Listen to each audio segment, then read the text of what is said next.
por venir. En primer lugar, también quisiera agradecer a la Academia y al Museo esta instancia que es tan valiosa, y por supuesto darles también las gracias por permitirnos compartir esta mesa con las organizaciones sociales que son los protagonistas de los movimientos migratorios hoy día. Como bien sabemos todos, migrar es un derecho, pero aunque todos lo sepamos, no todos queremos reconocerlo, y por eso es siempre bueno poder discutir y hablar sobre esta materia. Vamos a comenzar con cada uno de ellos, que nos van a exponer brevemente lo que hacen sus organizaciones y los desafíos en el contexto de Chile hoy día de la migración como derecho. Empezamos, yo creo que por Jean-Claude. Bueno, Angelín viene en camino y va a integrarse después a la mesa, así que ahí vamos a poder conversar con ella. Angelín de 3M, Movimiento Mujeres Migrantes. Ahora empezamos con Jean-Claude Paul, el vocero de la Plataforma de Organizaciones Haitianas.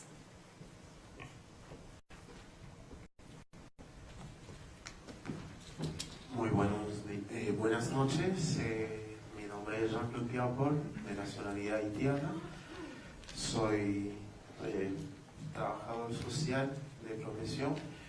Trabajo en Quilicura desde el año 2015 en la Oficina Municipal de Migrantes y Refugiados, y a partir del año 2018 soy parte de la plataforma de las organizaciones haitianas, que están aproximadamente 35, que están en todo el largo de Chile, y hoy en día estoy aquí para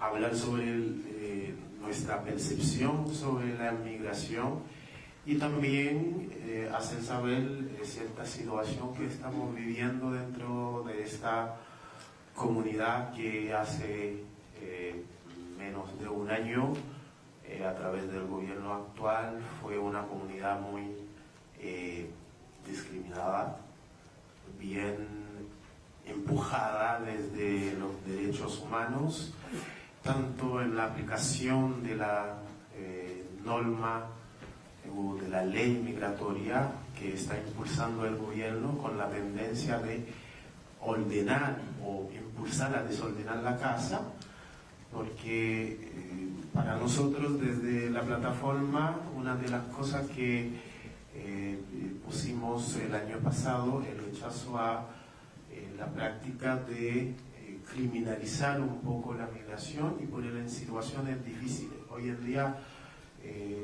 más de 45.000 haitianos están en situación difícil debido a ordenar la casa, exigiendo un documento que antes de llegar a Chile no exigían a los haitianos, reconociendo la falencia de nuestro gobierno, que no ha respondido realmente a esa necesidad. Entonces empuja a un gran número de migrantes haitianos a vivir cada día en situación más difícil dentro del país. Pero también una de las cosas que nos preocupa en el análisis que hicimos sobre la medida que está impulsando el gobierno, parte de su discurso es mostrar que aquellos que vienen a Chile, principalmente si son morenos o negros, si lo llamamos de esta manera, son personas vulnerables, cosa que muchas veces a nosotros nos provoca un malestar enorme. ¿Por qué? Porque no nos consideran como seres humanos, ¿no?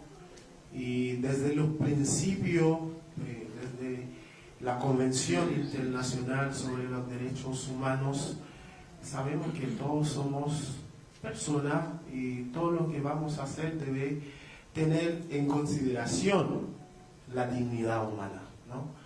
Entonces, desde esa base vimos que estamos frente a una discriminación sistémica que parte desde una ideología de separar los pueblos, generar en ellos una situación de tensión, y esa situación de tensión se ha transformado en discriminación por interés muchas veces, cosa que va a transformar en indolencia, ¿no? Cosa, mirar el caso de nuestra doctora fallecida hace poco, la doctora Rebeca Pierre, la Moniz, que falleció hace poco también en un hospital por falta de diligencia, de conciencia humana, más allá de ser afrodescendiente, caribeño, pero es un ser humano, ¿no? Entonces, frente a esa situación, nuestra plataforma, en conjunto con las organizaciones, tenemos bien clara a dónde apuntarnos, ¿no? Principalmente el trabajo que estamos haciendo hoy en día es fortalecer un poco las organizaciones, no dejar pasar la posibilidad de levantar la voz cada vez que sea necesario para exigir. No vamos a reclamar, pero queremos exigir, porque si reclamamos, muchas veces como el Estado de Chile ha tomado el asunto, tanto con los pueblos originarios como la comunidad LGBTI, los estudiantes, a veces cuando reclaman lo ven como un elemento ajeno a la casa, pero queremos exigir ese derecho de estar aquí, de vivir en ese espacio porque lo elegimos. Entonces, principalmente estamos trabajando con las organizaciones en cuanto a fortalecimiento de las organizaciones, orientación en cuanto a los derechos que tienen para organizar y hacer unir la voz en contra de la discriminación que puede estar viviendo la comunidad. Pero hay algunos casos que para nosotros son inéditos, como el caso de Joan Florville, que hoy en día no hay ningún pronunciamiento, y hay también un apartamiento también de los políticos que al inicio se manifestaron, pero como vieron es un tema larga, muchas veces bajan los brazos. Y hoy en día estamos impulsando desde otra comunidad iniciativa para ver si podemos conducir a reclamo más formal, ¿no? Yo también fui víctima, ¿no? Hace poco mi caso salió en la prensa por ayudar a una mujer salvadoreña. Fui torturado por un carabineros, que hoy en día el caso está en la justicia. Entonces, frente a estas situaciones no podemos quedarnos callados. Y también tenemos el caso de las mujeres migrantes que trabajan en el rubro de la cosecha, que el año pasado han registrado muchos casos de abusos sexuales a mujeres por tan solo ser mujer migrante, pero esos casos tampoco la prensa y las instituciones que trabajan con mujeres no se apropian, ¿no? Como podemos ver también el caso de Joan Florville, el caso de Rebeca Pierre, el caso de Moniz, que son mujeres, además que son mujeres migrantes. Entonces la posición del Estado, de la sociedad actual, no brinda protección a estas mujeres como si fueran mujeres de segunda categoría. Entonces eso es una situación que estamos trabajando con las organizaciones de mujeres. Tenemos 3M que hoy en día que está haciendo mucho esfuerzo para llegar a todas las mujeres migrantes que están viviendo en situaciones difíciles. Pero también están naciendo otros espacios donde podemos articularnos con apoyo de MAM, que es una organización que lleva mucho tiempo trabajando en temas de derechos humanos y migración, Entonces estamos aliando para llegar más lejos, porque sabemos que hoy en día en todo el largo de Chile hay migrantes haitianos, y esos migrantes muchas veces por no hablar español son víctimas, como en San Felipe hace un año atrás un haitiano fue envenenado, ¿no? Situaciones por compañeros de trabajo. O sea, estamos en una situación muy compleja, muy difícil por ser negro, difícil por ser migrante, pero lo más difícil por ser centroamericano, ¿no? Y muchas veces yo interpelo al chileno para leer un poco sobre sus raíces, ¿no? Como el otro día en una conversación con un gran profesor, Jaime Espondar, que hizo una relatoría sobre la migración en Chile. O sea, ustedes también, sus descendientes fueron migrantes en su época, en su historia. Algunos lo trajeron, ¿no? Al Nuevo Mundo, ¿no? Pero hoy en día nosotros estamos pagando. Pero ¿qué va a pasar con los hijos migrantes nacidos en Chile? Eso es nuestra preocupación hoy en día. ¿Qué va a pasar con estos chilenos que nacieron acá, que hoy la Corte ordenó o dio el pase verde al gobierno para expulsar a los padres aún que tienen hijos nacidos en Chile? Entonces, frente a esa situación, nos van a pasar por encima, y más encima si son haitianos, no hablan español, y muchas veces el discurso es que no entienden lo que estamos diciendo, como si nosotros no entendemos nada, ¿no? Entonces, frente a esa situación, tenemos mucho trabajo que hacer, y los trabajos que estamos haciendo son trabajos de hormiga, de a poco, que no puede ir tan rápido porque somos migrantes, no tenemos la estabilidad para decir que vamos a convocar, vamos a hacer esto. Muchas veces cuando queremos convocar no tenemos los medios y no tenemos las posibilidades también, porque somos parte de un sistema, y ese sistema muchas veces nos impide organizarnos de la mejor manera. Pero también, hablando de las cosas negativas, podemos rescatar cosas positivas, ¿no? Como volvernos un poquito más atrás, ¿no? Antes de ayer jugó la selección chilena, pero fue un orgullo ver al Bocellur jugando ahí. Eso es lo que está viniendo, es lo que está apostando a la migración. La migración haitiana viene a hacer eso, a mostrar otra cara de la migración, aportar desde nuestra capacidad, de la forma de organización que tenemos, para que este país, ojalá en algún día alcance el desarrollo que están todos esperando. Porque el desarrollo no pasa solamente por las máquinas, pasa por los seres humanos. Y si no hay personas acá, de aquí a 20 años, yo creo que no podemos hablar de desarrollo, porque es cosa de ver, mirar en la calle el recambio que está dando en esta sociedad, tanto en el ámbito académico, económico, político, social.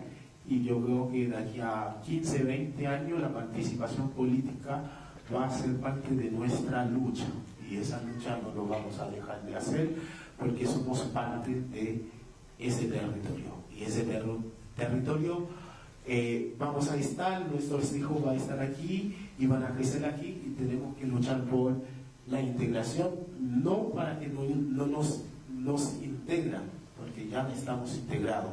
Lo que queremos es que el respeto a los derechos humanos sean parte de la política pública en Chile. Si bien hoy en día la manera de pensar a los derechos humanos son muy ambiguos, si lo puedo decir de esta manera. ¿Por qué? Porque la persona que tiene plata muchas veces, se siente con mayor poder de obtener sus derechos humanos. Entonces, queremos volver a la calle con las comunidades, con la comunidad de base, para reclamar ese derecho. Y nuestros hijos que nacieron acá también van a ser parte de esa lucha. Principalmente eso es lo que estamos haciendo, y algunas cosas en perspectiva, como la Noche Haitiana, que va por su segunda sesión, ahora el 14 de agosto, que le invito a leer sobre el 14 de agosto de 1791, que fue el primer encuentro sobre los derechos humanos en América, que fue en Haití. Un grupo de esclavos se reunieron para exigir sus derechos. Entonces, eso es lo que venimos a enseñar a Chile, a decirle, ¿no? Antes que usted está hablando de ordenar la casa, nosotros decidimos ordenar América Latina, ordenar para que la América Latina sea una región con respeto a los derechos humanos. Gracias.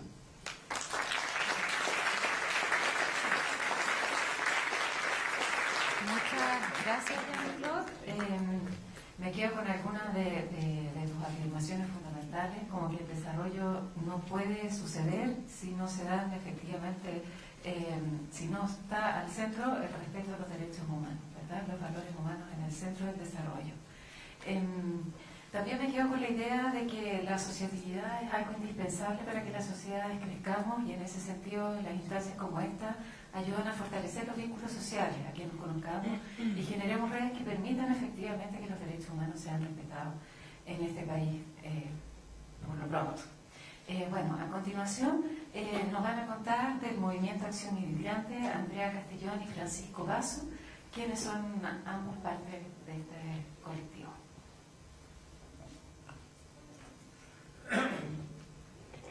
Buenas tardes, gracias por la invitación.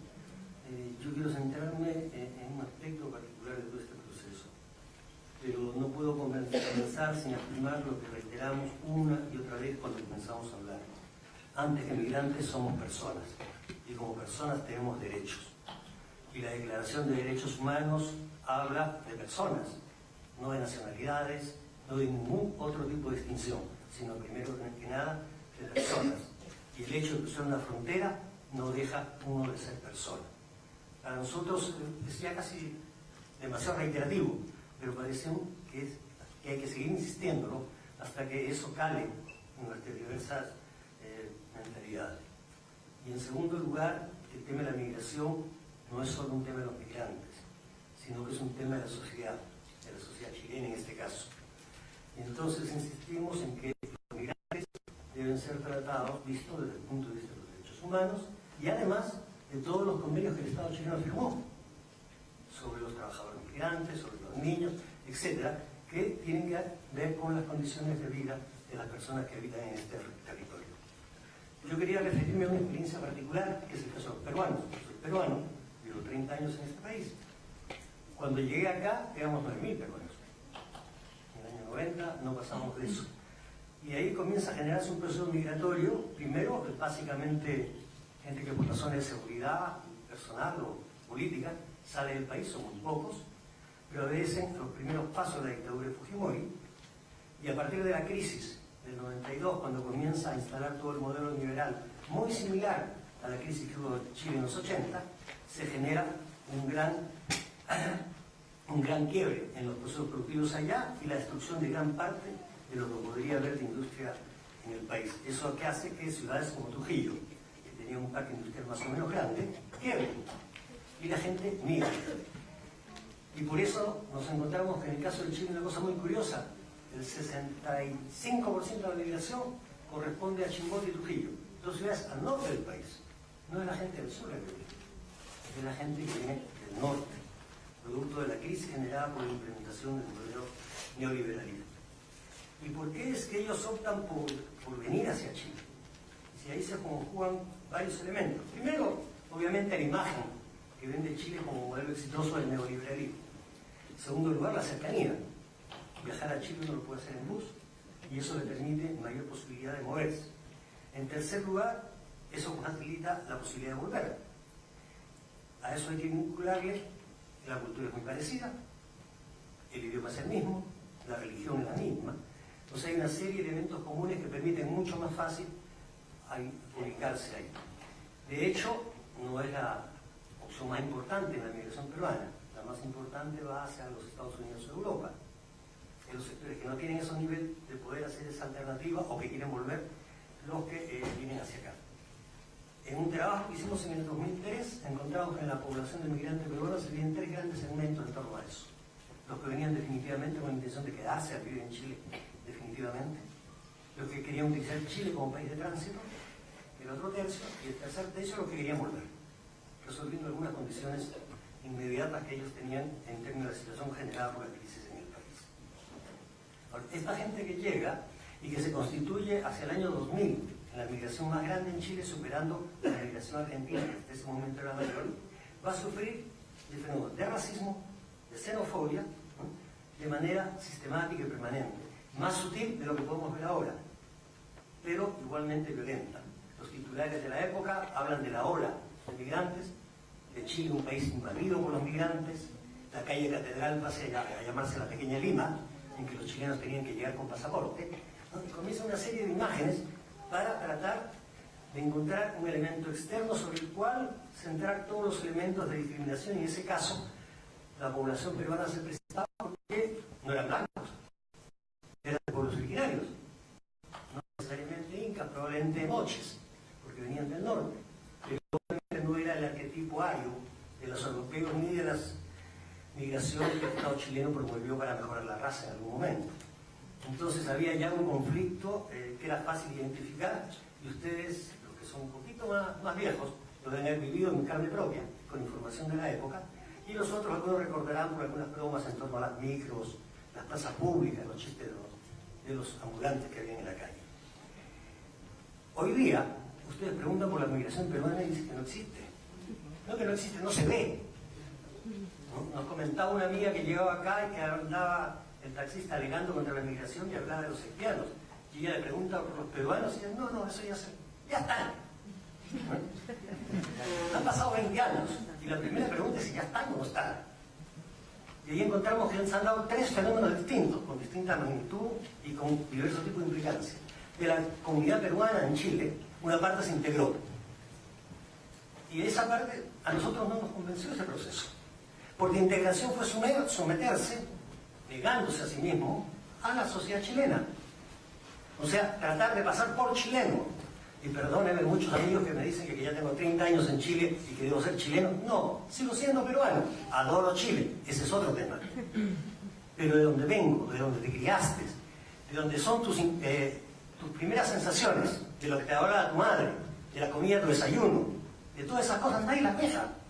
Trabajé mucho tiempo con el exilio chileno y no hay cosa que más le fascinara a un chileno que comerse una empanada en Europa. Un caldo o cualquiera de las sopas con comidas típicas de acá. Porque no es la comida, es la historia que hay atrás de eso la que te da la vinculación con el hecho. Entonces, quien busca integrarse pierde o trata de perder sus raíces para confundirse con lo otro. La otra actitud que también se ha dado es la de rechazo.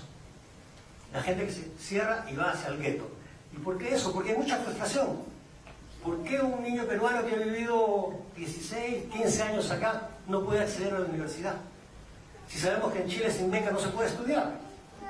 Sin embargo, no pueden postular a la beca porque los papeles para postular a la beca se los va a tener después de que pasó el tema de la PSU.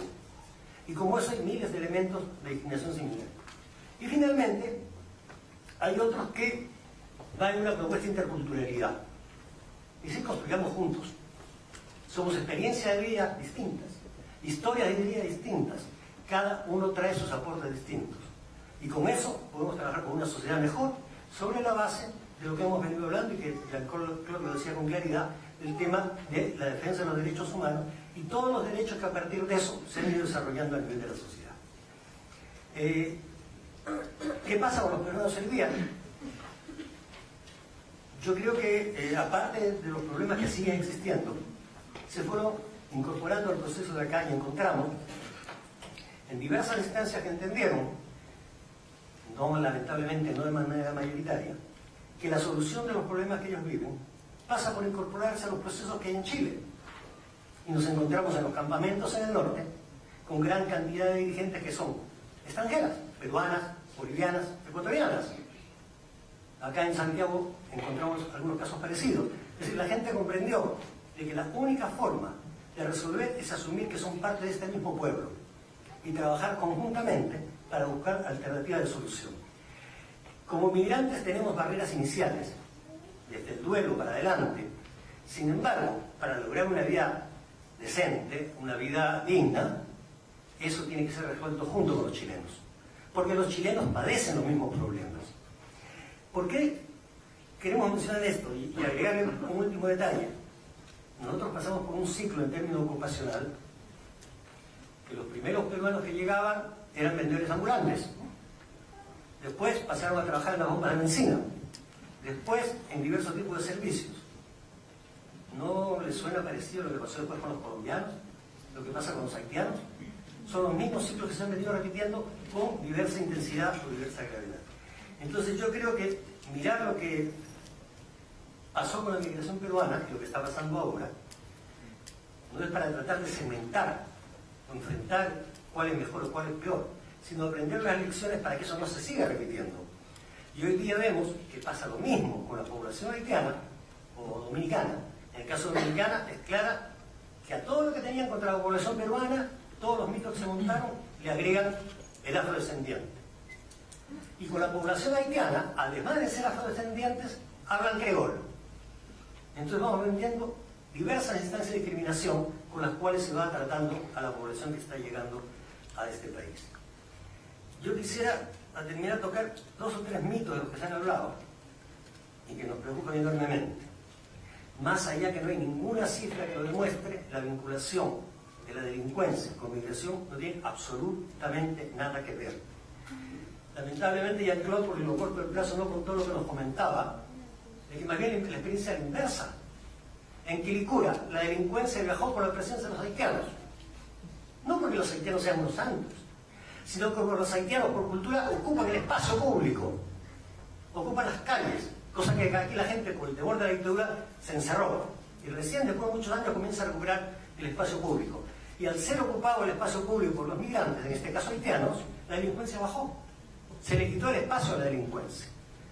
No hay ninguna cifra, en ninguno de los casos, que nos muestre de que hay una relación entre migración y delincuencia. Es más, con las cifras que nos dan, que no llegan más allá del 0,5% de migrantes considerados delincuentes, un altísimo porcentaje son burreros o burreras. O sea, no son migrantes, son extranjeros que vinieron trayendo droga y fueron detenidos en la frontera, que no tienen nada que ver con el resto de la población inmigrante que está acá. Entonces no van a encontrar, por más que den vuelta, y sin embargo aparece como un tema de seguridad pública el tratamiento de los migrantes. Y la otra cuestión que realmente muestra un poco el escenario que nos movemos en este espacio es el tema de los servicios sociales. En una campaña muy orquestada entre medios y gobierno, cuando se discutía la ley, plantearon de que los migrantes venían por el bono invierno. No, y es cierto, o sea, ustedes sabían, yo también me reía, era increíble venir a recibir un bono de 40.000 pesos pagando un pasaje de 160.000. Y además no se puede recibir, porque para recibir el bono hay que tener la ficha de protección social, pero esos son 2 años. Ese es el tipo de campaña. Entonces, ¿qué sucede? Que el poblador, sin información, los sectores más pobres de la ciudad, que tienen menos acceso a una información más abierta que la de los medios, dicen sí, los extranjeros nos están quitando nuestros derechos sociales. Y nosotros decimos no, aquí hay una burla y en definitiva tenemos que juntarnos con los sectores para entender lo que está pasando. Una situación muy similar y violenta nos pasa en la salud. Si bien se había logrado avanzar en el año 2000, una mujer embarazada no se podía atender en un hospital si no tenía todos los papeles en regla. Cierto, hubo unos avances, ahora se podían atender y todo eso. Este gobierno quiere tirar todos atrás con los cambios que está haciendo en FONASA. Y la base de eso es decir 2 cosas. Primero, que los migrantes saturan los servicios públicos, sobre todo en salud. Y nosotros vemos que en realidad en algunas comunas hay mucha presencia de migrantes, pero sacándolos a ellos, los servicios de salud siguen siendo tan malos como sienten todos los chilenos. No es un tema de los migrantes, es un tema de la salud pública del país. Que sí, puntualmente se deben haber cargado más en algunas comunas por una mayor presencia. Pero entonces nosotros vamos al otro dato que ellos nos plantean. Meses atrás, quizá el año a comienzo del año pasado, el gobierno habla de que los costos por atenciones sociales a los migrantes son del orden de cerca de los 300 millones de dólares. El Mercurio publica, de acuerdo a datos del Servicio de Impuestos Internos, el aporte en el impuesto a la renta de los migrantes del orden de 500. Hay algunos estudios, no conozco muy claras las metodologías, pero las cifras deben estar muy cercanas, en que por lo menos los migrantes aportan $900 millones en el pago de IVA, ¿no? Y más unos 50 millones en el pago de trámites en el DEM. Es decir, los migrantes están aportando $1.500 millones, que significan $300 millones para el gasto del Estado. Es decir, no es un mal negocio, al contrario, no es culpa nuestra cómo el Estado distribuye los recursos. Entonces, lo que entendemos y lo que más nos preocupa en todo este proceso es que se quiera gobernar con el miedo. Y entonces levantan un fantasma que son los migrantes y sobre eso hay que golpear. Y ese miedo también lo instalan dentro de los migrantes. Y el migrante hoy día tiene temor a las redadas, a estar en un espacio público y le pidan documentos. Nunca sabe si el documento te va a servir o eso es suficientemente lo que están buscando. Y se comienza a generar cada vez más una sensación de inseguridad dentro de la población migrante y también de la población nacional, que le carga estos temas que hemos señalado anteriormente a los migrantes. Gracias.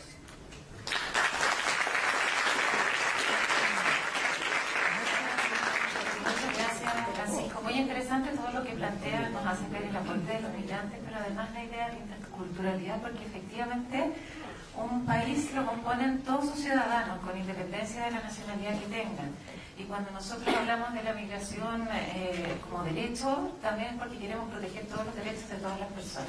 Ese es el punto fundamental para construir una sociedad como la que esperamos podamos llegar a construir algún día. Andrea, ahora te cedemos la palabra. Hola, bueno, yo también compongo el Movimiento de Acción Migrante. En este caso, como ya mis compañeros hablaron de muchos temas, yo les quiero hablar de crecer en Chile como migrante. Yo vine a este país con 5 años, soy boliviana, y les quiero hablar un poco del tema porque son temas que pasan desapercibidos porque recién se está hablando nuevamente de la migración, ¿no? Y de los primeros migrantes que están llegando, pero no se está hablando mucho del tema de los niños y niñas y de cómo van a crecer en un país que actualmente está discriminando fuertemente a los migrantes que están llegando, por eso están discriminando fuertemente a sus papás. Hay exclusiones sociales, hay exclusiones económicas, hay exclusiones de acceder a beneficios de políticas públicas cuando nosotros crecemos en el país como migrantes. Y lo que les quiero decir fundamentalmente es que cuando nosotros crecemos en el país tenemos un pensamiento de mayor igualdad y pertenencia, porque nosotros no tomamos la decisión de llegar a Chile, la tomaron nuestros papás. Entonces, al fin y al cabo, como nosotros crecemos acá y estamos con nuestros compañeros día a día en la sala de clases, nos sentimos pertenecientes acá, pero nos damos cuenta que verdaderamente no pertenecemos porque nos excluyen sistemáticamente del acceso a ciertas políticas. Un ejemplo que les puedo dar: cuando yo salí a la universidad, en esa época no había ningún tipo de inclusión a los residentes permanentes. Yo y con mi familia éramos residentes permanentes. Para acceder a ciertos beneficios que otorgaba el Estado para la universidad, tú tenías que tener la nacionalidad. No había ningún tipo de política hacia los migrantes que existían. Por ende, a las primeras generaciones que llegaron de migrantes peruanos, bolivianos, ecuatorianos, no pude acceder a ningún tipo de ayuda. Por suerte, mi familia me pudo proveer la educación. Pero, ¿qué pasa con todos esos niños y niñas que llegaron en la misma época en la que yo llegué y que no pudieron entrar a la universidad por eso mismo? Ahora, digamos, para la gratuidad se ha incluido a los residentes permanentes, pero los que no son residentes permanentes tienen que haber completado toda la enseñanza media en Chile para recién acceder a la gratuidad. Entonces los niños que lleguen con sus papás ahora a segundo medio, tercero medio, no van a poder acceder a la gratuidad, no van a poder entrar a la universidad probablemente. Y eso es discriminatorio. Ahora, el tema de los colegios, ha habido un avance desde mi época. En mi época no se hablaba de que los profesores tuvieran talleres de interculturalidad, no se hablaba de que los compañeros hablaran con sus otros compañeros y conocieran sobre sus países. ¿Hay algunos colegios que están tomando esas discusiones? ¿Hay una política pública al respecto? No, así que los colegios se encuentran improvisando la mayoría de ellos. Es necesario hacer políticas públicas al respecto porque todos esos niños y niñas que están creciendo en colegios donde pueden pasar situaciones de discriminación van a crecer con frustraciones. Hay un tema que me preocupa y que es, hace un par de semanas salió un caso en Rancagua donde un policía encerró a una mujer haitiana que él pensó, porque claramente no lo estaba haciendo vendiendo ambulantemente como si fuera un crimen horrible, la encerró en el calabozo de la comisaría con su bebé de meses, por 4 horas. Y no le pasaron pañales, no le pasaron comida, no le pasaron ni agua. Y aquí estamos hablando no solo del encierro de una mujer, sino de una guagua completamente desprotegida, lo que es totalmente ilegal. Entonces, ¿qué significa? Que ya los policías y los sistemas no están viendo a las guaguas haitianas, a las guaguas de color que están llegando como seres humanos, y estamos hablando de bebés, ¿no? Y esa es una cosa que ya pasaba en mi época también con los niños y niñas peruanos. Yo veía en la televisión, yo tenía probablemente 7 años de edad y vi en la televisión como una niña peruana en su colegio a las afueras le habían lanzado una piedra, ¿no? Sus mismos compañeros. Y son temas que preocupan, son temas que se tienen que poner en la discusión.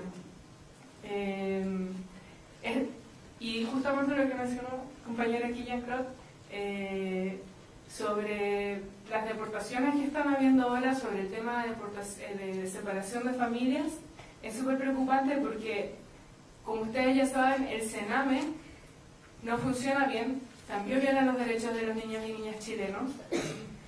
Y lo que está pasando ahora es que como las familias migrantes están llegando acá y está ocurriendo esto de la separación y estos niños no tienen más familiares acá, también los van a poner directamente al Sename, ¿no?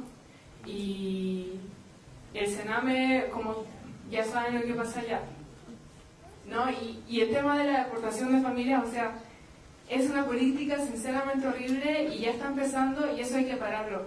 Eso es una política que Estados Unidos, de hecho, ya lleva un montón de tiempo haciéndolo, no solo ahora, un montón de tiempo separando en Estados Unidos a las familias migrantes, dejando a los niños estadounidenses sin nadie que los cuide. Por suerte, a veces hay vecinos, porque los migrantes cuando llegan a los países se forman redes, y los vecinos cuidan quedándose a un montón de niños huérfanos.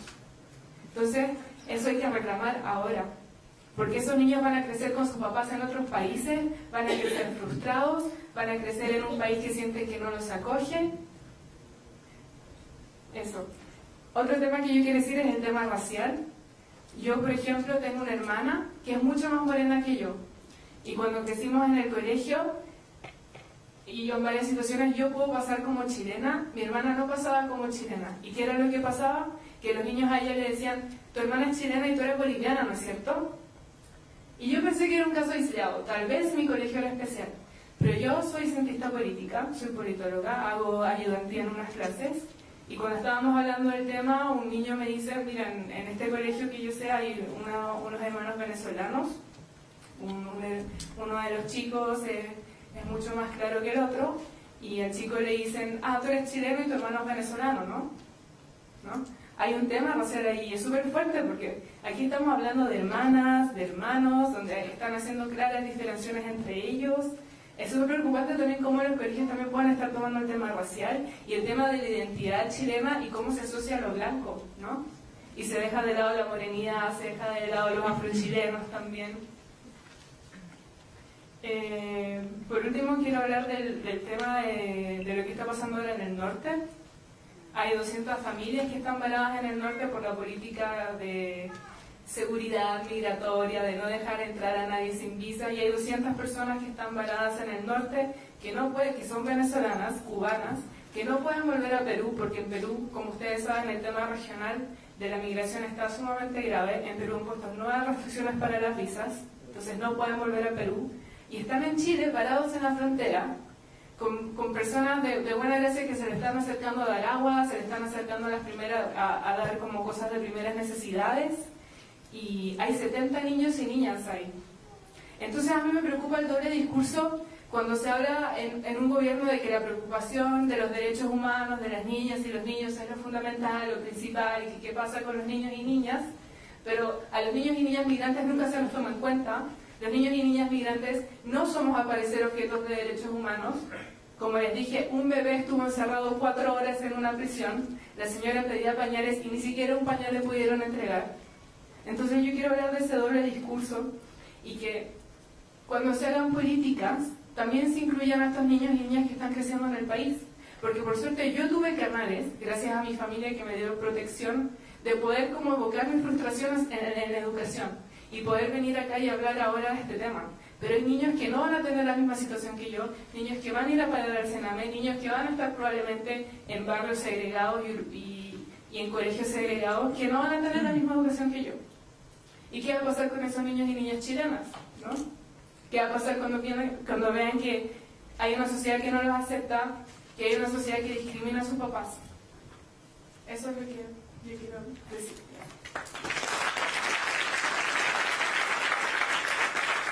Muchísimas gracias, Andrea. Muy enriquecedor que nos hagas ver la temática tan invisibilizada en la segunda generación, ¿verdad?, de los hijos de inmigrantes, ya sean chilenos o no chilenos. Sí, es un tema en el que claramente estamos todos al debe porque ni siquiera lo hemos visto suficientemente. Antes de pasar a la pregunta, yo quisiera preguntarles a ustedes también que me respondieran desde su perspectiva. Hoy en día el eslogan es que hay que ordenar la casa, ¿verdad? Y eso da la impresión de que la casa antes estaba muy desordenada, de que hubiera pasado algo antes y ahora se está revirtiendo para mejor. Los que hemos trabajado esta temática durante años no tenemos la misma perspectiva. Y quisiera saber yo, ustedes como migrantes, ¿sienten que antes de ahora, de este gobierno, la casa estaba desordenada y que ahora se está ordenando? Una pregunta, Andy. Nos plantean que iba a haber una migración en el contexto de ordenar la casa, segura, ordenada y regular. Y para eso nos plantearon una regularización de la población migrante. Según los cálculos del gobierno, que nadie sabe muy claro de dónde sacan las cifras, porque digamos que esta línea se equivoca políticamente en lo que hace, hablan de 300.000 personas que están en situación irregular. O sea, 300.000 personas que en Chile no tenían sus papeles al día o tenían un trámite pendiente. Y a partir de eso arman un proceso de regularización que involucra a 150.000. Entonces, la primera pregunta que nos hacemos es si las 300.000 personas existían, o era una cifra para los medios, y qué pasó si no con las otras 150.000. De eso hace un año. Y la cantidad de gente que ha recibido visas desde que se comenzó hasta ahora es mínima. Hay más de 120.000 que aún no tienen nada. Y nosotros le preguntamos al gobierno, y se lo preguntamos directamente a los directores del DEM, ¿qué va a hacer esta gente durante un año? ¿De qué va a vivir? Porque si no está regular, no puede trabajar. Entonces, quieren que la gente viva, no sé, del aire probablemente durante un año hasta que resuelva el estado que hace. Lo que creemos a partir de eso es que lejos de ayudar a regularizar, lo único que ha generado es mayor irregularidad, porque esa gente que antes podía acceder a un empleo más o menos regular, hoy día no lo puede, porque no tiene papeles para eso. Y encima él y el patrón van a ser sancionados según dice el gobierno. Por otra parte, yo no creo que ustedes se recuerden en ningún momento de los años anteriores a 200 personas varadas en la frontera. Y esos que tenían la posibilidad de la visa democrática. Había todo un apoyo a Venezuela y todo eso, y en concreto 200 venezolanos varados en la frontera. Entonces, las medidas restrictivas de este tipo, lejos de parar el fenómeno social, lo único que hacen es agravarlo. Todas las experiencias mundiales nos muestran que ni las barreras de alambre de púas, ni las barreras de concreto, de cemento que quiere hacer Trump, ni las de papeles, ni los machetes de Piñera, detienen los procesos sociales. No estamos hablando de cifras, estamos hablando de gente que con una necesidad muy grande tiene que dejar toda su historia, toda su vida para encarar otra situación. Si vemos lo que pasa en otros continentes, nos damos cuenta de la gravedad de cómo son las cosas. La gente cruzando el Mediterráneo para tratar de salir de la situación. Y aquí vienen desde Venezuela acá y se quedan botados en la frontera.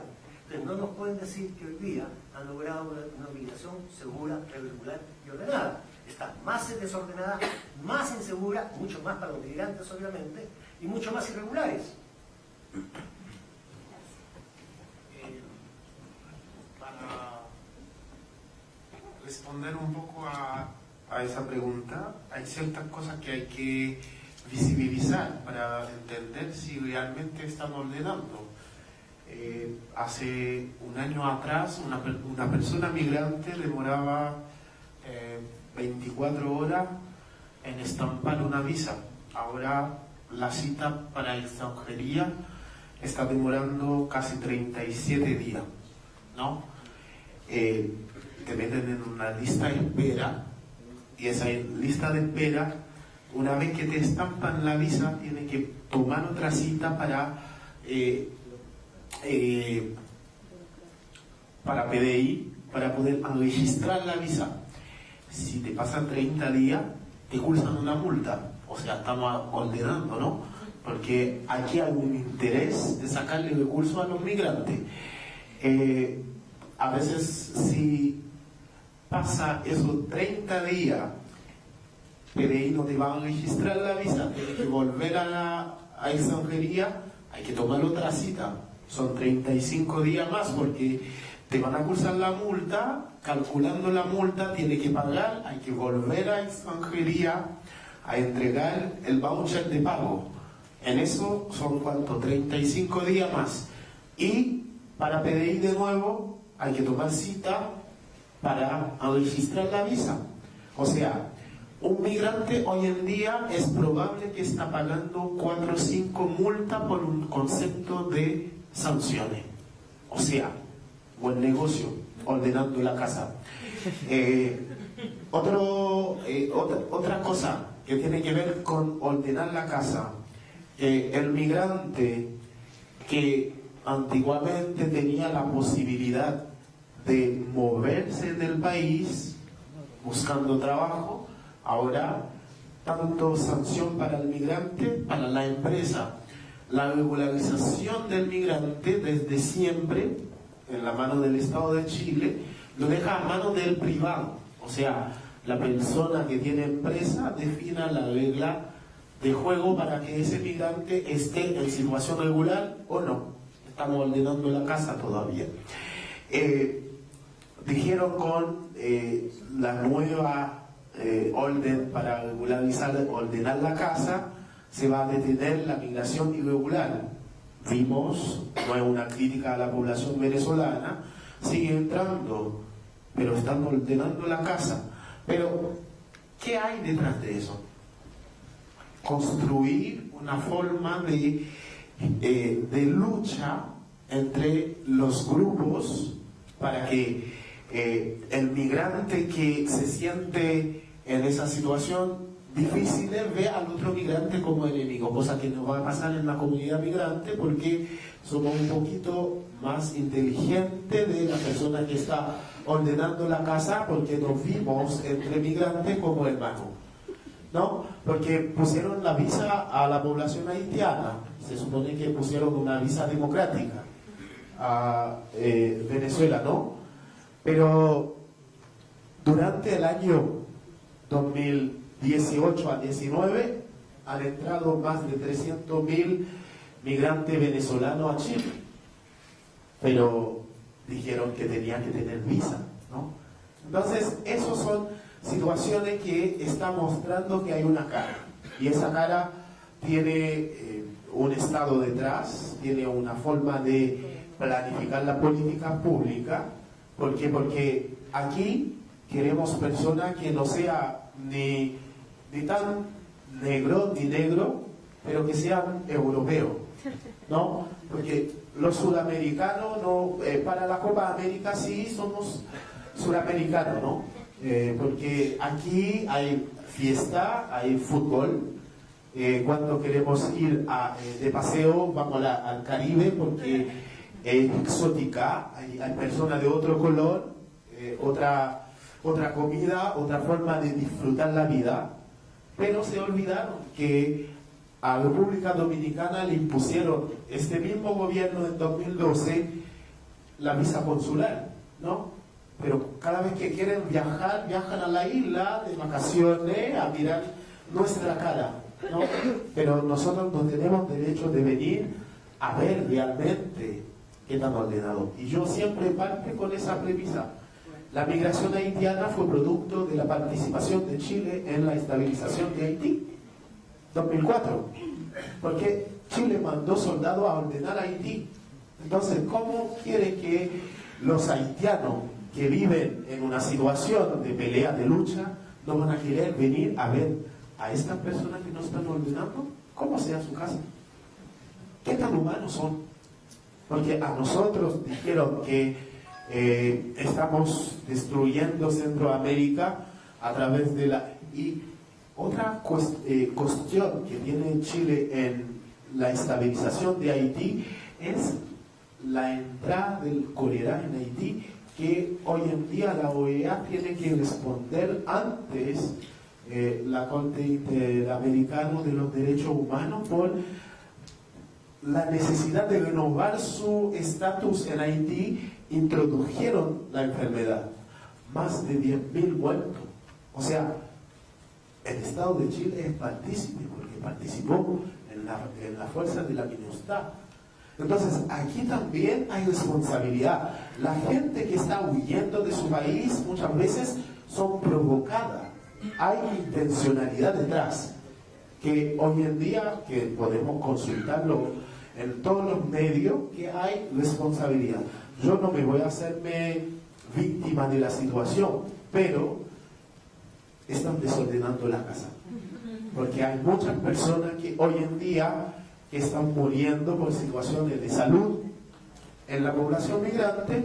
¿Por qué? Porque la casa está muy desordenada, no pueden encontrar sus documentos porque hace un año están esperando la regularización que no ha llegado y no tenemos fe que va a llegar, porque el mes de julio va a terminar el proceso y hay más de 40.000 haitianos que no tienen antecedente penal para reclamar su visa.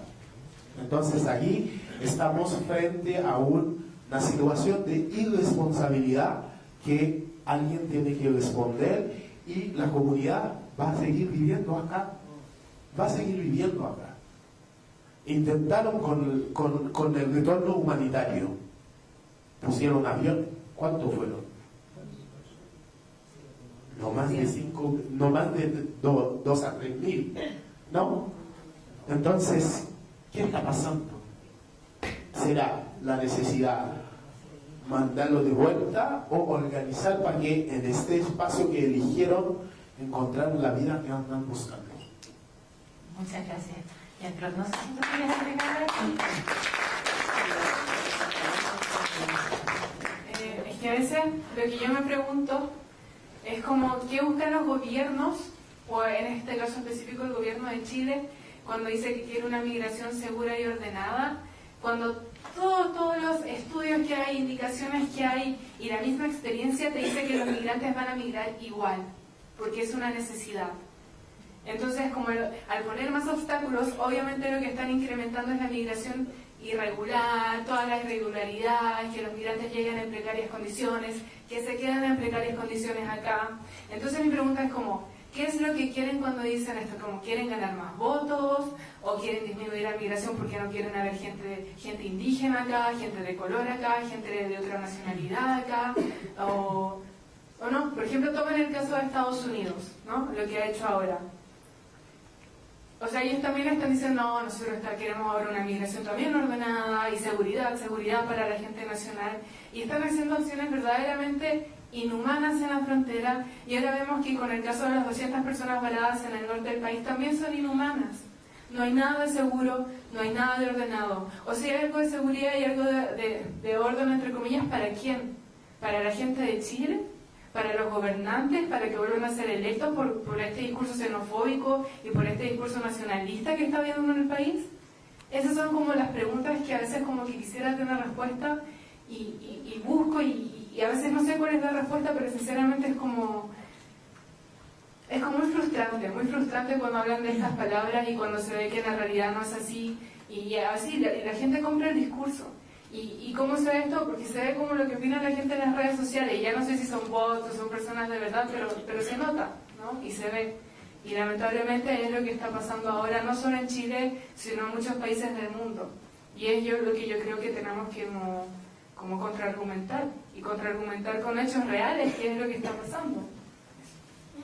Muchas gracias, Andrea. Comparto contigo completamente lo que has dicho. Abrimos la pregunta para las asistentes.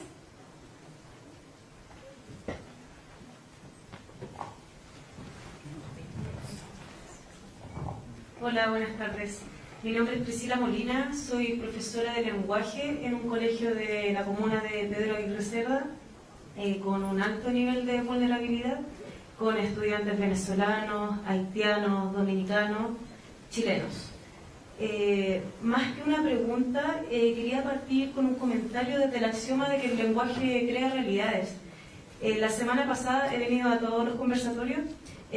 Invité a mi papá. Mi papá tiene 70 años, otra generación, otra educación incompleta, y él ve mucha televisión y se informa a través de ella, y sabemos de la manipulación mediática que hay a través de todo lo que se publica, lamentablemente. Y él utiliza palabras como negrito, los extranjeros gritan, el peronito, el olor fuerte por las comidas que consumen, alimentado por esto que él visualiza en la tele.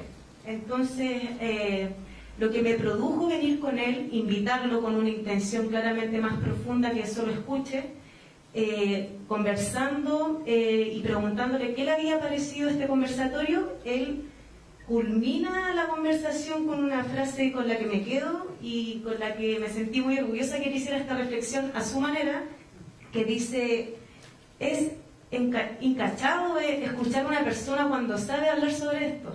O sea, para él era más válido cuando alguien habla sobre migración, cuando lo ha estudiado y cuando lo ha analizado con datos concretos. Entonces, para él cambió la perspectiva y la mirada totalmente.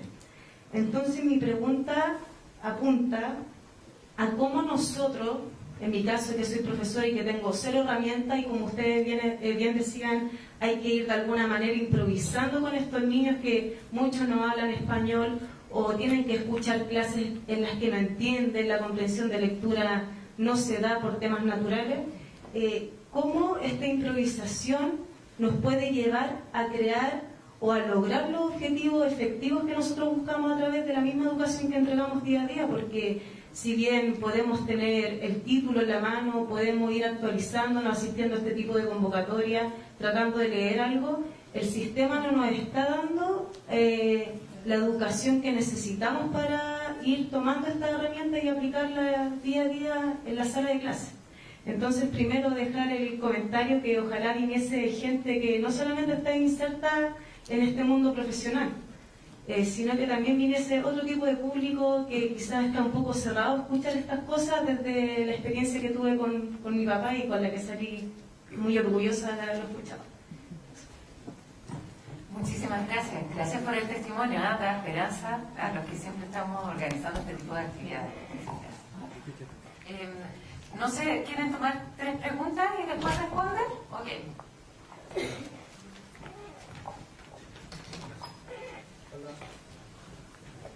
Hola, buenas noches. Mi nombre es Cristian Paredes, soy antropólogo y estoy ligado al tema de los migrantes con educación de adultos, español haitiano. El año pasado, este año se presentó una pregunta para Jean-Claude. ¿Sí? Gracias qué bueno que tú señalas el tema de la MINUSTA en el año 2004. Este año se presentó en el Congreso de Antropología del 2009 un trabajo acerca de eso que tú señalas, pero eran solamente hipótesis.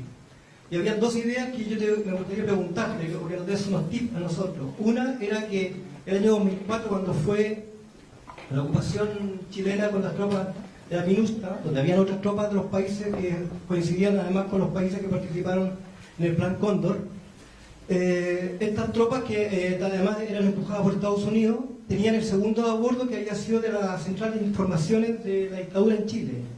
Quisiera saber si tú tienes alguna relación respecto a cómo salieron los haitianos, cuál era su proyecto migratorio y cómo hubo una relación entre los militares chilenos y las empresas agrícolas en Chile, sobre todo la vitivinícola.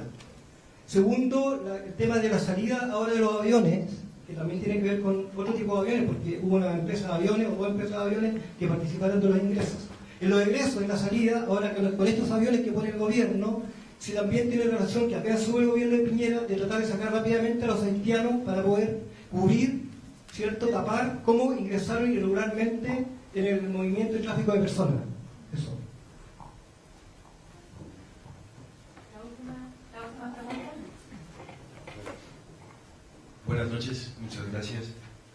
Bueno, primero quiero reconocer al trabajo de la Academia y de todos los organizadores de este evento, porque en conversatorios pasados había salido un poco esta inquietud de, bueno, siempre estamos hablando entre nosotros sobre los migrantes, siempre estamos hablando de ese otro al que nunca invitamos, ¿no?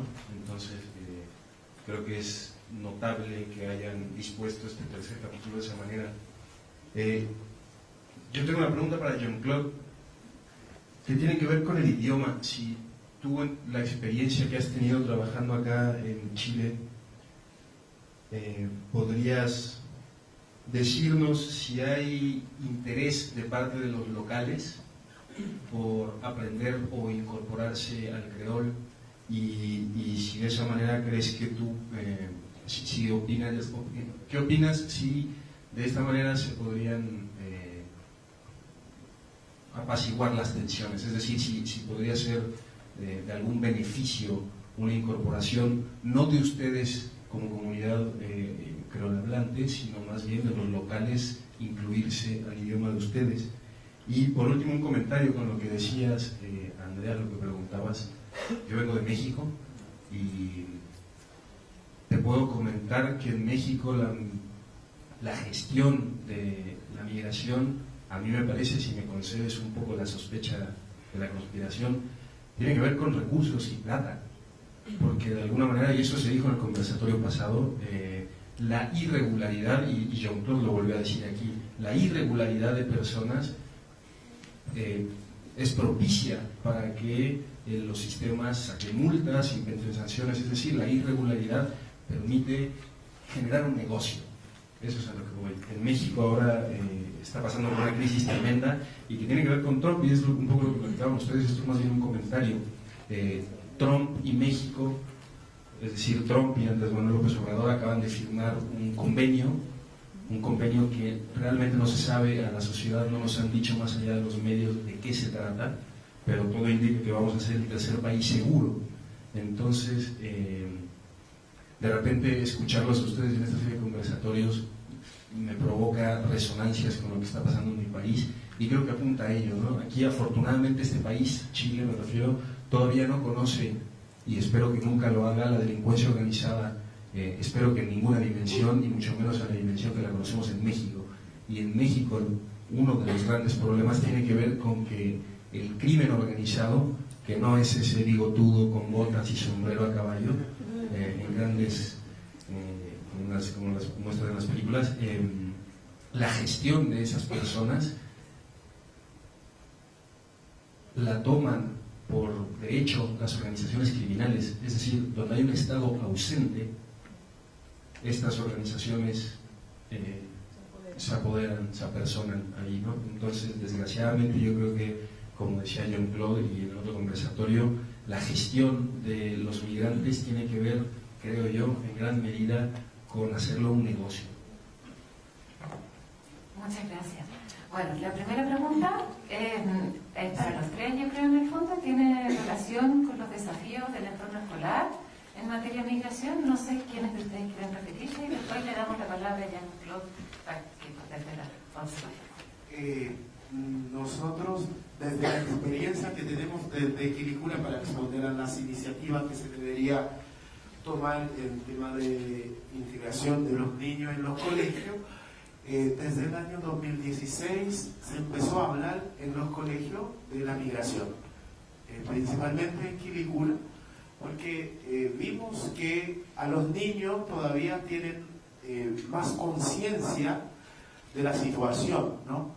Entonces lo que se hizo era salir a los colegios a enseñar a los niños qué es la migración. ¿Por qué? Porque en Quilicura hay niños que viven en sectores como Los Marcoletas, que está estudiando en San Luis. Entonces, al dejar el espacio físico, el sector donde nació, donde está creciendo, para ir a estudiar en otro sector de la comuna, es una migración, pero esa migración nunca se habla. Pero cuando uno habla con los niños desde la migración urbana, entiendan, pero ahí empiezan a entender que la migración realmente no es un tema. ¿Por qué? Porque si ellos están dejando el sector donde nacieron para ir a estudiar en otro sector, quiere decir que puedo transitar, puedo cruzar la calle para ir a aprender.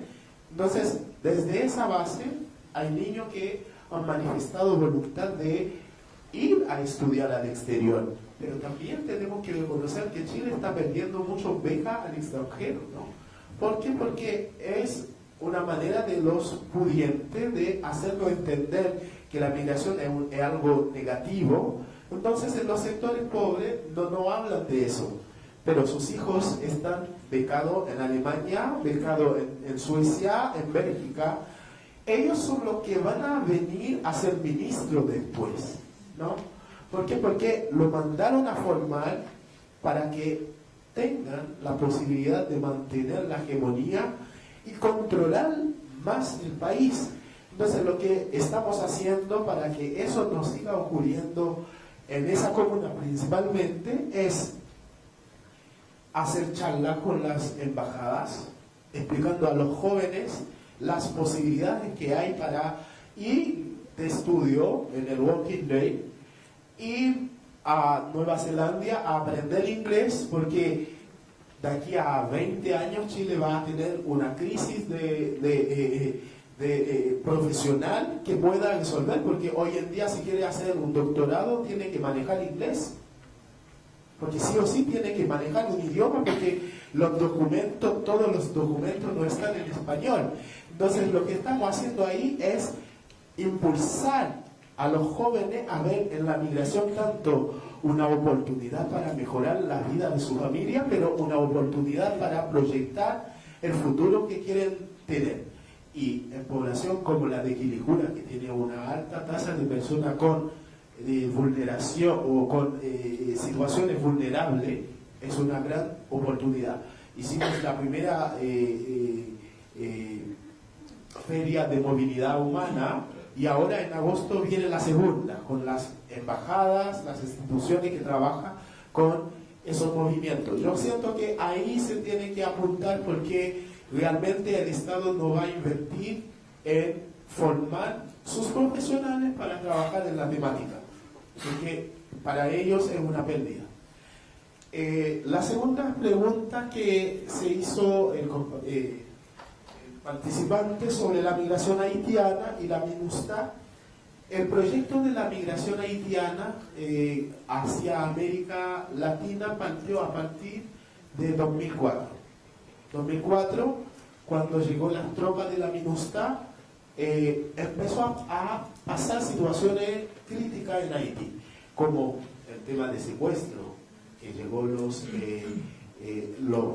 los colombianos que participaron, también los brasileños que estuvieron ahí. Hay grupos haitianos que aprendieron a secuestrar personas. Entonces, grupos de familias que tenían mayor posibilidad empezaron a mandar a sus hijos a otro país.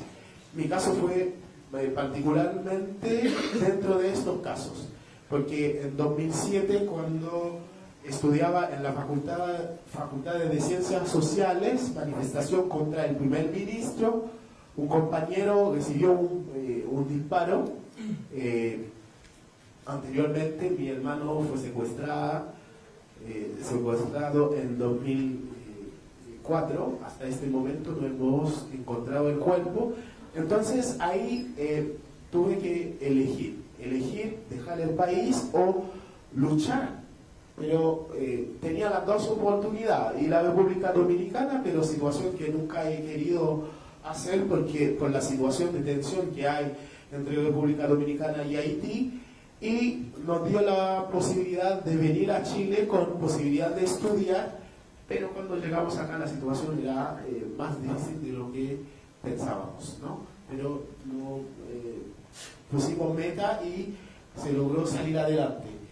Es una decisión de cada familia, una migración haitiana hacia América Latina. 2007 aproximadamente 150.000 haitianos viajaron a Brasil. Brasil tenía la mayor colonia haitiana a partir de 2007 en adelante.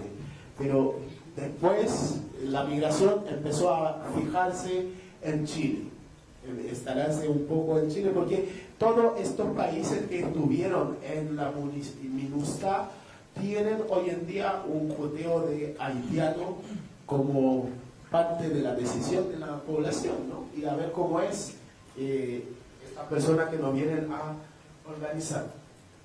Pero el tema, el interés por el idioma es un desafío.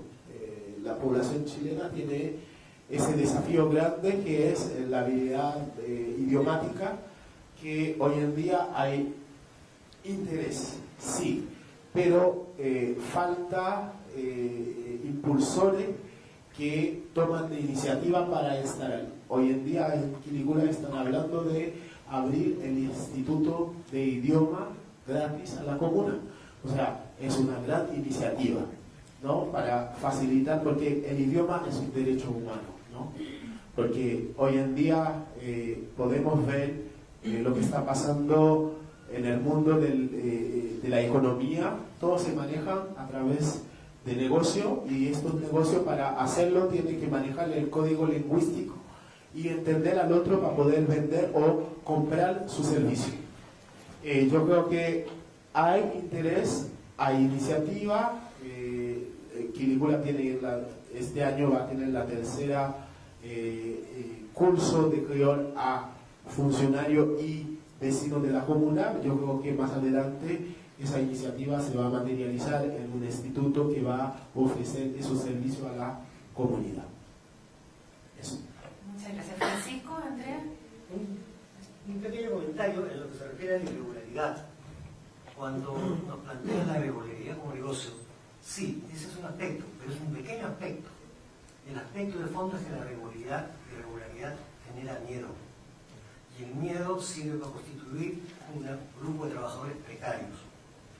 Entonces encontramos una gran cantidad de trabajadores migrantes en situación precaria, consecuencia de la irregularidad y el miedo que eso genera, cosa que es lo que muchos empresarios quieren mantener.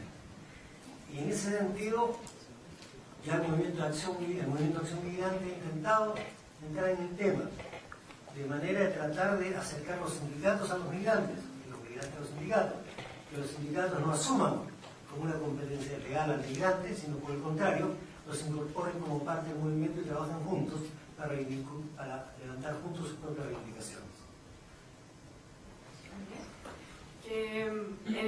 Un poco respondiendo al comentario, no, definitivamente yo pienso que hay fuertes intereses económicos cuando se trata de poner obstáculos a la regularización de las personas migrantes, pero siento lamentablemente hoy en día que ya está superando inclusive los intereses económicos y se está como adhiriendo a políticas eugenesistas, no me acuerdo cómo es el término ahora, pero como racistas, o sea, casi hablando como de nazistas, o sea, en el sentido de que si tú tienes a un montón de gente ahora que está en campos de concentración en Estados Unidos, que no los han dejado ingresar, que es mucha gente y que podrían haber ingresado al país como indocumentados y trabajar y como aportar a la economía como siempre han hecho los migrantes en Estados Unidos indocumentados, y no nos están dejando hacer y los están reteniendo en campos de concentración, eso te habla, y además están gastando plata, o sea, ahí probablemente hay un negociado también, claramente, pero también están gastando recursos en todos esos migrantes que están reteniendo en esos campos de concentración.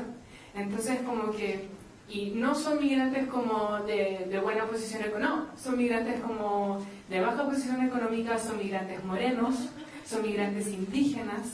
Entonces, como yo creo que aquí hay como patrones que no solo están obedeciendo como a intereses económicos que son muy fuertes, pero también están obedeciendo a intereses racistas, están obedeciendo a intereses nacionalistas. Y eso es como lo preocupante que está pasando ahora con el tema de la migración a nivel mundial, ¿no? Cuando vemos también estos mismos patrones en Europa. Y qué es lo que está pasando con los migrantes y refugiados de África. Y qué es lo que está pasando ahora en Chile también. Con el mismo discurso y con solo ver a la población migrante como gente morena que está llegando, gente negra que está llegando, ¿no? Gente que habla distinto. Y eso es un poco a lo que iba, pero sí, no, igual, definitivamente concuerdo con los intereses económicos. Y respecto a la educación, lamentablemente, como no hay una política pública clara respecto a qué hacer en los colegios, o por ejemplo que haya políticas interculturales, multiculturales, que vengan desde el gobierno y bajen, porque no solo es Santiago, ¿no? Sino es todo un país, y tal vez en el norte se podrían como, no solo el tema del creole, sino el tema como de las lenguas indígenas, ¿no? Como el aymara o el quechua, que no solo están trayendo los migrantes bolivianos y peruanos en el norte, sino también los propios chilenos que son pueblos quechuas y aymaras. Y esas políticas no se han hecho. Ya con el Mapuzungún ha sido increíblemente difícil, ¿no? Y yo creo que igual definitivamente es algo que hay que impulsar, porque no, si bien yo felicito a las municipalidades que están haciendo cosas que impulsan este tipo de políticas, ahí estamos a merced del funcionario o el alcalde que va a ser como de esa próxima municipalidad que va a hacer algo, y estas otras municipalidades que no lo van a hacer. Entonces, por eso que hay que impulsar políticas públicas que puedan, digamos, dictaminar un proceso para todas aquellas municipalidades, para todas aquellas regiones, que tengan una política clara como de integrar a estos niños y niñas que hablan distinto, que hablan otros idiomas, y cómo también enriquecer a través de esos idiomas a los propios niños chilenos, ¿no? Para que aprendan a hablar otros idiomas. Y eso. Muchas gracias. Damos paso a la última ronda de preguntas, las últimas 3 preguntas.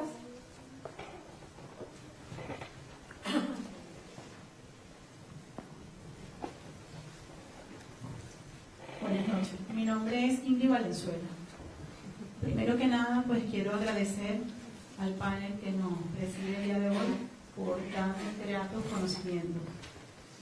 Y pues a la universidad que fue la encargada de dicho evento. Voy a comenzar señalando que todos tenemos un trabajo arduo y difícil, porque aquí la palabra principal sería sensibilizar.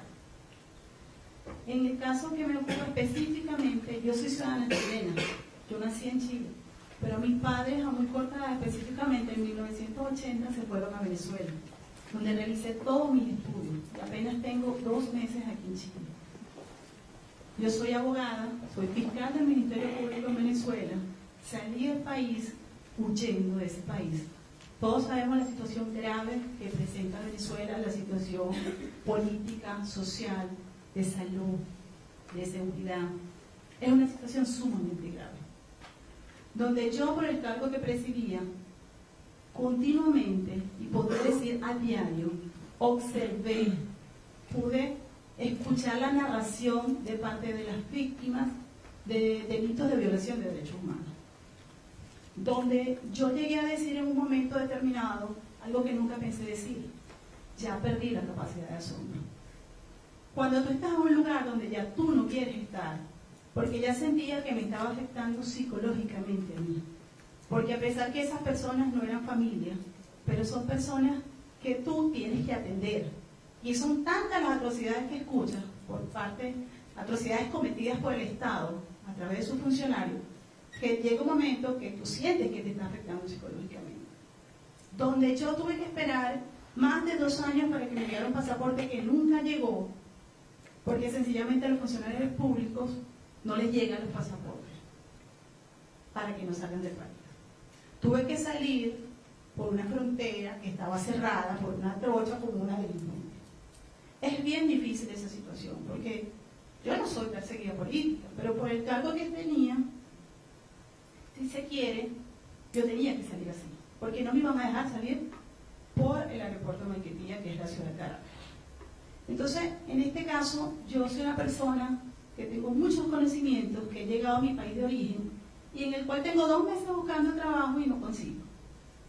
Entiendo, como abogado no puedo ejercer acá porque son otras leyes, pero ya introduje toda la documentación necesaria entre la Universidad de Chile y todavía estoy esperando respuesta y no he tenido respuesta. Y es que no he conseguido trabajo ni siquiera de secretaria, y eso es algo frustrante, porque tú dices: yo soy una profesional que estoy capacitada, que tengo tantos conocimientos que pudiera ayudar a muchísimas personas, tengo tantas especialidades, y que aquí no he podido hacerlo. Y es frustrante realmente. Porque, como les digo, uno llega a un país, en este caso yo te decía, voy a llegar a mi país de origen, no creo que sea tan difícil conseguir algún trabajo. Sobremanera porque yo era la jefa de la unidad de atención a la víctima, yo tengo conocimiento en todos los delitos. Yo atendí víctimas de todos los delitos, los orientaba, los asesoraba. Entonces, yo pues estoy acá contándoles mi experiencia, que es algo traumática la que he vivido, y que bueno, cualquier aporte que ustedes pudieran hacer en relación a eso que yo les he comentado, les agradecería. Más aún cuando, no sé si acá habrá algún otro venezolano, pero sabe lo difícil que es, por lo menos en el caso de los venezolanos, pedir los requisitos de la visa democrática. Toda la documentación que usted requiera para salir de Venezuela es terrible. ¿Por qué? Porque las páginas las cierran. Todo se solicita por internet y las páginas todos sabemos que están cerradas. Entonces usted va a pedir los antecedentes penales, que es uno de los requisitos para solicitar la visa democrática, y la página está cerrada. La página puede abrir media hora, una vez al mes, o quizás hasta menos. ¿Se imaginarán la cantidad de personas que están metiéndose en ese momento? Y posteriormente que usted tenga los antecedentes penales que se los emite el Ministerio de Interior y Justicia, entonces usted tiene que apostillar. La página de apostilla tenía 3 meses cerrada. Entonces, ese tipo de situaciones que vivimos, porque yo también me considero venezolana, que se vive en Venezuela para poder salir. Entonces, cuando usted finalmente tiene todos los requisitos, entonces tiene que enviarlo al Consulado de Chile, donde se demora de 6 a 8 meses en que le emitan una cita. Entonces, ahí está la respuesta de la cantidad de venezolanos que se encuentran hoy en día en el norte de Chile. Muchísimas gracias.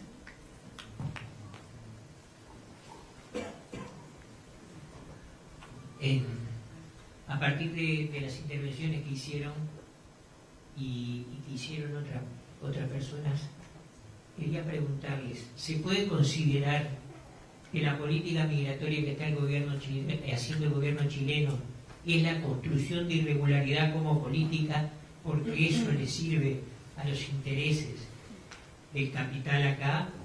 Y por otro lado, el tema del racismo y todo lo demás tiene que ver con una carga que tenemos todos los países latinoamericanos desde la Constitución como estados, en donde miramos más a quien nos colonizó, más que mirarnos entre nosotros la cara. ¿Una última pregunta?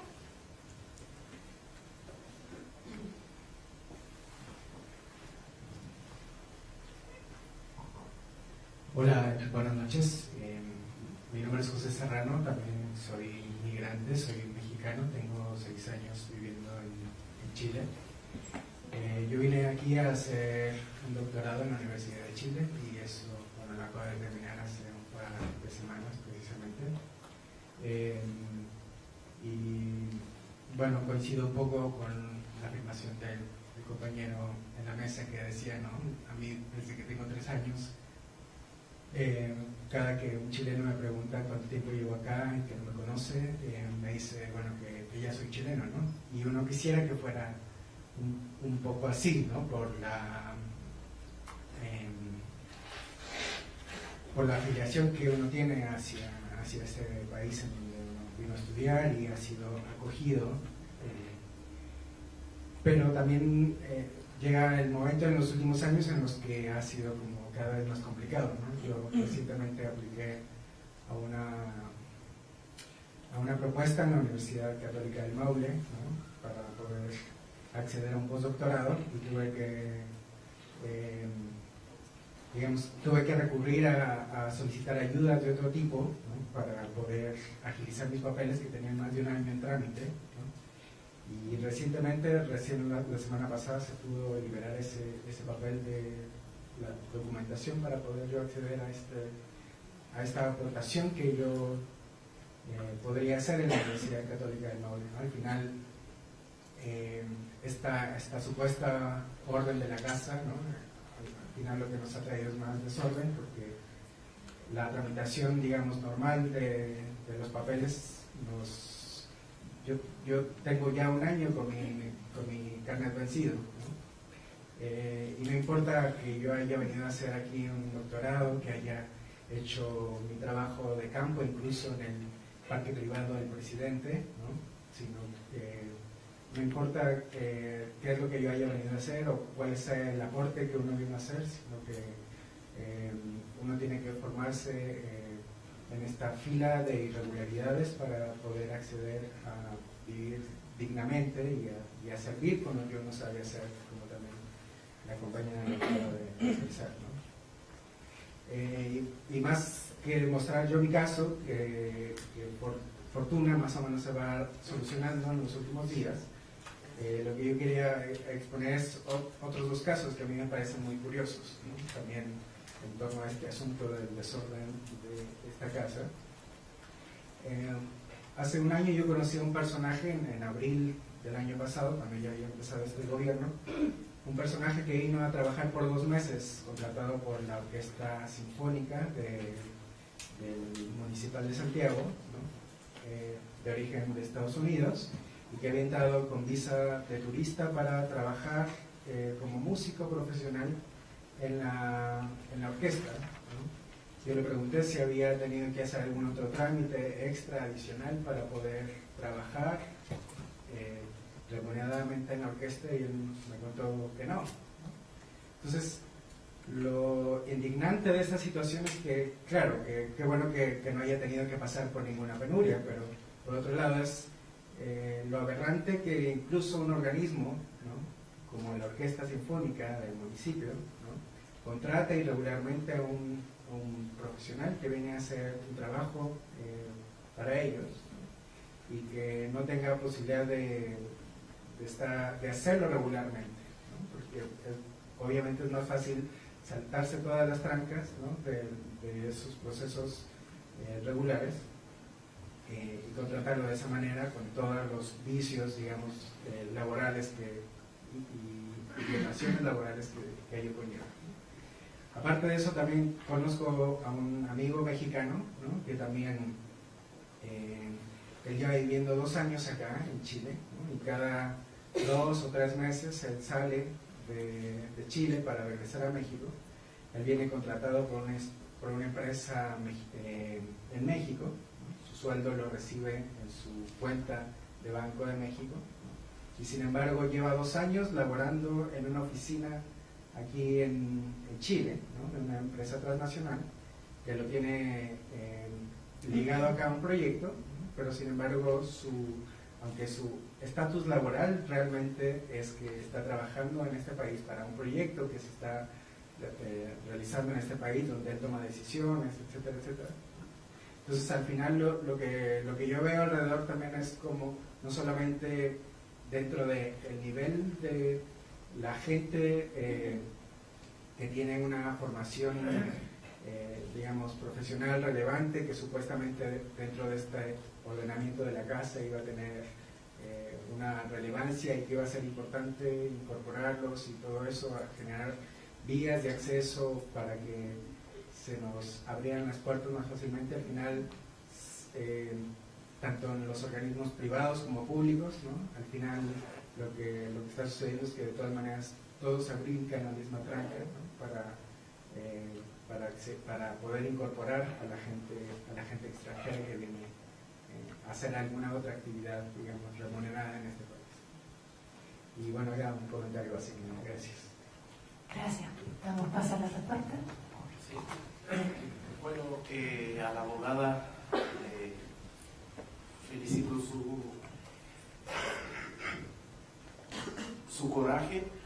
Si bien usted ha vuelto a su casa, el país que debió nacer, con la familia que nació, pero ha sido difícil como para nosotros también, ¿no? Eso demuestra el país en el cual estamos viviendo, ¿no? Un país que quiere ser un país desarrollado, pero quiere estrangular, si lo podemos decir de esta manera, a la persona que tiene formaciones, a la persona que tiene conocimiento, que podría aportar desde su ámbito, desde su conocimiento para mejorar cierta área dentro de esa sociedad, pero hay una falta de diligencia en cuanto a instalar políticas que podría realmente ayudar a mejorar la situación, como lo que comentó el compañero de México. Sí, es un país así, donde lo que son oportunidades, si no son de los grupos pudientes, realmente no va a ser. cosa de revisar. Hace poco sabemos que el director de extranjería está en pleno cuestionamiento por otorgar una visa en menos de 24 horas. O sea, si uno es amigo, es conocido, y hay un dicho en Chile también, ¿no? Mejor tener amigos que tener plata, ¿no? Porque al tener amigos puede resolver los problemas de justicia, que sabemos muchos de ellos han resuelto problemas de justicia porque tienen amigos, ¿no? Muchos de ellos han solucionando problemas que realmente debería cursar un camino real, pero por tener amigos, conociendo cierta gente, facilita ciertas cosas. Que lamentable que estamos en el siglo XXI, en América Latina, pasando esta situación. Lamentable. Pero lo que me queda a mí de pensar es que día mañana va a ser una crisis más profunda, porque todos los profesionales que llegan a Chile de Venezuela hoy en día están en la bomba de benzina, o sea, han estudiado más de 17 años de estudio para estar parados en una bomba de benzina cargando autos. El trabajo no es algo malo, pero ¿qué sociedad queremos construir? ¿No? ¿Qué futuro queremos tener? Como el caso de la doctora Rebeca, estudió en Cuba, falleció en un paradero de la micro. O sea, eso debería provocar un remordimiento, ¿no? Tanto para la sociedad chilena como para los migrantes. Es una persona, es profesional, estudió una de las carreras más complejas, ¿no? Pero murió en un paradero, como si fuese un animal. Peor que un animal, hasta para matar un animal en Chile construyeron espacio para matarlo. Entonces, eso es el Chile que hoy, en el siglo XXI, estamos viviendo, donde el dolor de la persona no es un problema, no es algo que convoca, mientras que esta persona vive lejos, vive en el suburbio de la ciudad, no es problema. Pero va a llegar un momento que se está llegando, porque, como le dije, los migrantes no solamente vienen a participar en la construcción, como dicen, trabajan en la construcción, pero también va a haber la participación política, porque a eso yo quiero interpelar a los migrantes, hacer que de aquí a 15, 20 años sean parte de la mesa de decisión de este país, porque sin eso no vamos a poder exigir realmente lo que es justo, lo que es real. Y la participación política yo creo que va a ser la segunda fase y va a ser una pelea muy fuerte. De aquí a 15, 20 años yo creo que va a ser importante tener esa posición dentro de la sociedad para poder exigir realmente nuestra posición en esta sociedad. Sí. Mira, una primera cosa puntual es el tema del movimiento de la gente latina. En muchos países la gente se puede desplazar con documento de identidad y eso hace que fluyan como turistas, y después cuando se están estableciendo en un lado intentan traducir eso en algún tipo de visa de residencia. Muchos de los que migran van en esa parada porque nadie sabe lo que va a encontrar, entonces va a tantear si las cosas funcionan, si ve más o menos que viable trae a la familia, o se queda por un tiempo y regresa, pero es una decisión tan grande el irte a vivir definitivamente a otro lugar que requiere de todo un proceso. Entonces mucha de la gente comienza estos procesos de la forma más normal, no es que estén mintiendo, están conociendo una realidad y por eso su primer acercamiento pasa a ingresar como turista porque no hay otra forma. En ese sentido, en el Movimiento de Acción Migrante, estamos insistiendo permanentemente, y más allá que parezca utopía hoy día, es totalmente viable, en la necesidad de que se vuelva a la discusión sobre la visa de uso comunitario. La misma visa que utilizan para el Mercosur. Una visa que te permite llegar a cualquier país de Mercosur y establecerte por un año para realizar cualquier actividad legal y poder cambiar dentro de esa actividad. Eso te permitiría que la gente viera, establecida, y si quiere quedarse, va a tener una situación sólida sobre la cual construir. De lo contrario, siempre está en situaciones sumamente débiles. Creemos que eso de la visa es un tema central para nosotros, que hay que estar insistiendo permanentemente en ello, más allá de otras alternativas, porque esta es la única que te permite regularizar.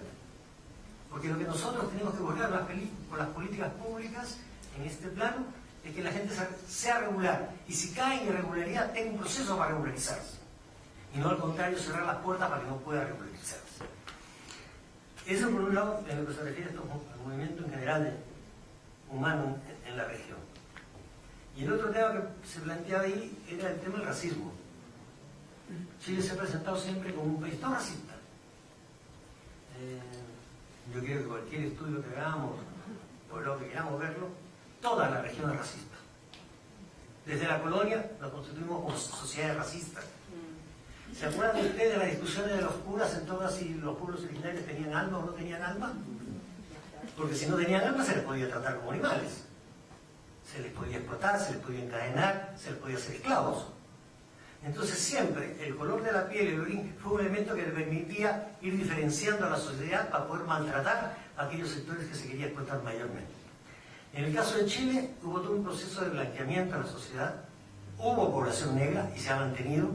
Sin embargo, hay una plaza en el centro, es Mulato Gil. Obviamente queda mulato. Es parte del proceso de la sociedad en Santiago. Sin embargo, toda la presencia negra, en el caso de Chile, estuvo oculta hasta el año 2000, que recién comienza a tocarse el tema. Y cuando uno llega a Chile, lo primero que le dicen entre las cosas para pintar el país es que Chile es uno de Erika Magallanes. Todo es bonito. Entonces uno comienza a pisar un poco el terreno y comienza a descubrir primero, claro, los mapuches.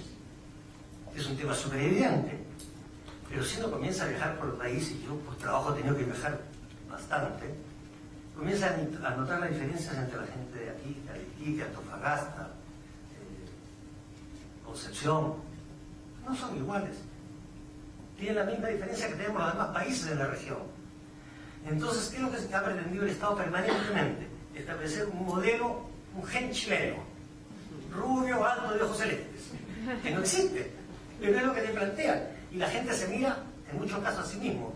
Si lo vemos en las discusiones entre migrantes y nacionales, aquellos que son racistas, cómo pretenden en su mundo de discusiones más blanco o menos blanco que el otro. Y sobre eso van encubriendo un montón de cosas. Ahora, estos elementos que siempre han estado, que se mantienen latentes, crecen o bajan en distintas circunstancias y constituye, yo creo que uno de los elementos atávicos de la humanidad. Seguir hablando de razas cuando hoy se ha demostrado que no existe la raza, hay una sola, la raza humana.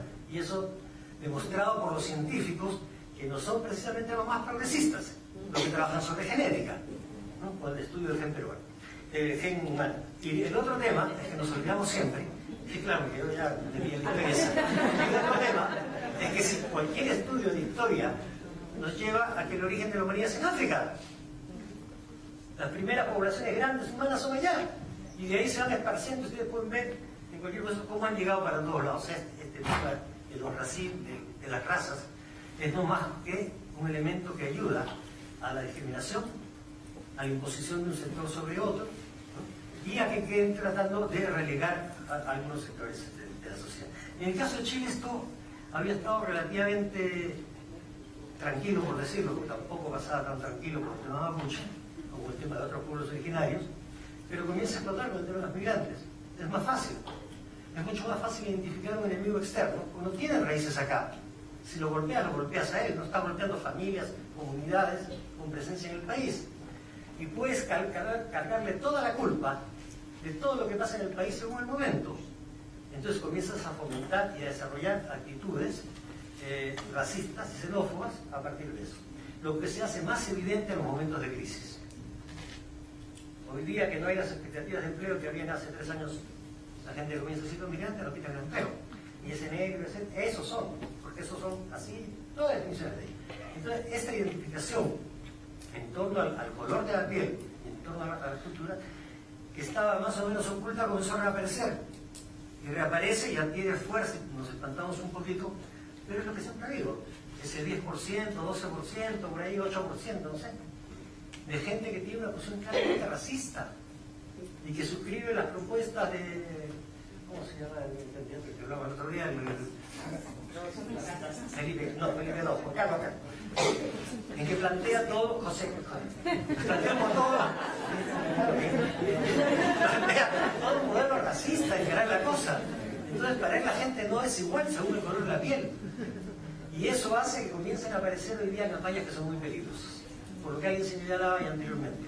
Si la dejamos pasar, se establece como sentido común. Ese es el otro punto que para nosotros es central, todo el trabajo que venimos haciendo como Movimiento Acción Migrante, es tratar de cambiar el sentido común. Queremos un sentido común que se sustente en los derechos humanos, en todos los avances en derechos a nivel internacional que se han hecho, en poner en el centro a la persona, o sea, toda una política pro persona, ¿no? Y en percibir el tema de interculturalidad como un elemento de construcción de la sociedad. Gracias. Muy poco para responder al abogado.